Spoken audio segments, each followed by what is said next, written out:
या ठिकाणी सिडकोच्या अतिक्रमण विरोधी पथकानं महिनाभरापूर्वी या मंडळींना नोटीस दिलेल्या होत्या आणि आपल्याकडे काही कागदपत्र असतील तर सादर करा म्हणून सांगितलेलं होतं। ज्या घरांवर कारवाई करायला सिडकोचं पथक आलेलं आहे ती घरं 1986, 1989, 90 आणि 2000 सालापासूनची घरं आहेत। याच्यातल्या 2 घरांना महापालिका पनवेलतर्फे ही घरं या ठिकाणी धोकादायक झालेली आहेत आणि ती निष्कासित करा म्हणून नोटिसा आल्या। तदनंतर या साऱ्या मंडळींनी पनवेल महानगरपालिकेकडे या घरांच्या पुनर्बांधणीचा अर्ज केला।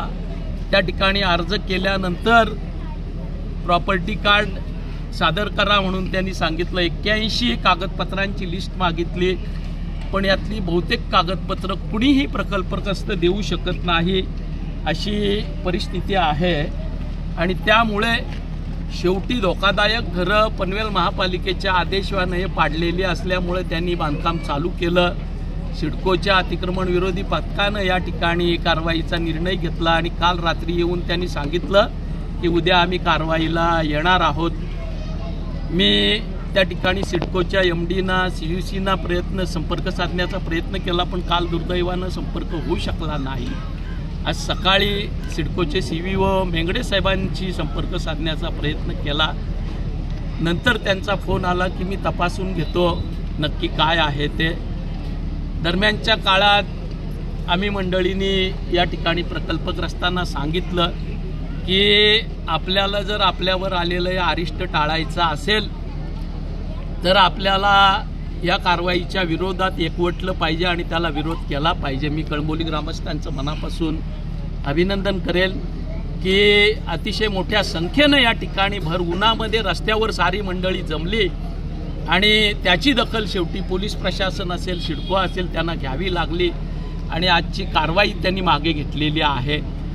महाविकास आघाडीच्या वतीनं आम्ही मंडळी मंगळवार बुधवारची वेळ मागण्यासाठी MDना पत्र देतोय आणि हा विषय जो अतिशय खोल आहे 2007, 2010, 2016, 2019, 2022, 2023 असा 6-7 वेळा या ठिकाणी शासनानं गरजेपोटी बांधलेली ही घरं नियमित करण्याचा निर्णय जाहीर केलेला आहे। शासन निर्णयही निघालेले आहेत, पण अद्यापपर्यंत एकही प्रकल्पग्रस्ताचं घर नियमित झालेलं नाही आणि म्हणून प्रकल्पग्रस्तांचं अस्तित्व या ठिकाणी राहायचं असेल, ज्यांची जमीन होती, ज्यांची घरं आहेत त्यांचं अस्तित्व राहायचं असेल तर या प्रश्नावर सिडकोच्या MDंसोबत एक बैठक मंगळवार बुधवारी आम्ही मागणी करतोय आणि त्याच्यामध्ये हा सारा विषय व्यवस्थितरित्या मांडून आम्हा मंडळींना दिलासा मिळेल त्या दृष्टीनं प्रयत्न करतोय।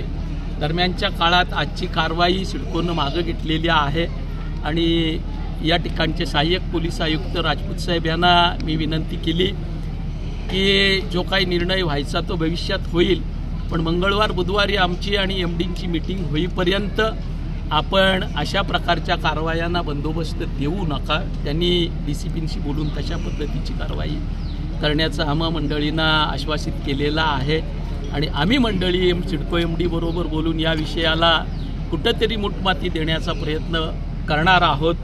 पण या सगळ्यावर प्रकल्पग्रस्तांनी जागृत राहून कारवाईला आलेल्या मंडळींना विरोध करणं हाच खरा उपाय आहे आणि आज रणरणत्या उन्हामध्ये वरून खालून दोन्ही बाजूनं गरम असतानाही माझ्या या माता भगिनी, माझे सारे सहकारी, तरुण सहकारी या ठिकाणी रस्त्यावर बसले। त्या रस्त्यावर बसण्याचंच हे यश आहे असं माझ्यासारखा कार्यकर्ता या ठिकाणी आवर्जून सांगायला मागतोय।